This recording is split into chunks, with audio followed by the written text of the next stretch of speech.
நல்ல healthy food சாப்பிடணும், நல்லா வாக்கிங் போங்க, எக்ஸசைஸ் பண்ணுங்கள். ஹஸ்பண்ட் ஒய்ஃப் சேம் டயட்டில் இருக்கணும். ஒருத்தங்க டயட்டில் இருந்துட்டு இன்னொருத்தங்க டயட் இல்லாமல் இருக்கிறது வேஸ்ட்டு. ஸோ 2 பேருமே டயட் மெயின்டைன் பண்ணணும்.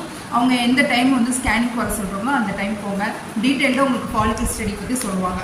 அதுக்கப்புறம் வந்து இல்லை ஹெல்த் இஷ்யூஸ் ஏதாவது இருக்குது, 2 பேர்த்தில் யாராவது ஒருத்தங்களுக்கு இருக்குது அப்படின்னா அட்லீஸ்ட் ஒரு 3 மந்த்ஸாவது அதுக்கான ட்ரீட்மெண்ட் கொடுத்துட்டு தான் நெக்ஸ்ட் லெவலுக்கே அவங்க போவாங்க. இந்த 6 மந்த்துமே உங்களுக்கு வந்து ஃபாலிக்கல் ஸ்டடிஸ் பண்ணியும் எல்லாம் ஃபெயிலியர், என்ன பண்ணலாம் அப்படின்ட்டு அடுத்தடுத்தது அவங்க ஃபர்தராக மூவ் பண்ணுவாங்க. உங்களுக்கு இல்லை 6 மந்த் போதும், நான் நெக்ஸ்ட் ட்ரீட்மெண்ட் போகிறேன் அப்படின்னா நீங்கள் டாக்டர்கிட்டே சொன்னீங்கன்னா அவங்களே அழகாக ஒரு இன்ஃபர்டிலிட்டி சென்டருக்கு உங்களுக்கு வந்து சஜஷன் கொடுப்பாங்க. எனக்கு பார்த்திங்கன்னா எனக்கு அப்படி தான் நான் போனேன். ஃபஸ்ட்டு ஒரு 2 வருஷம் ட்ரீட்மெண்ட் எடுத்தேன். அது அப்படியே பிரேக்கப் ஆகிடுச்சு. 3ஆவது டைம் நான் ட்ரீட்மெண்ட் ஸ்டார்ட் பண்ணேன்.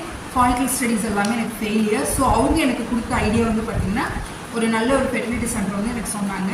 ஸோ நான் அங்கே போய் ஃபர்தராக என்ன பண்ணேன் அப்படிங்கிறது நெக்ஸ்ட் இயரில் கண்டிப்பாக உங்களுக்கு நான் வந்து டீட்டெயில்டாக நான் வந்து சொல்கிறேன் உங்களுக்கு.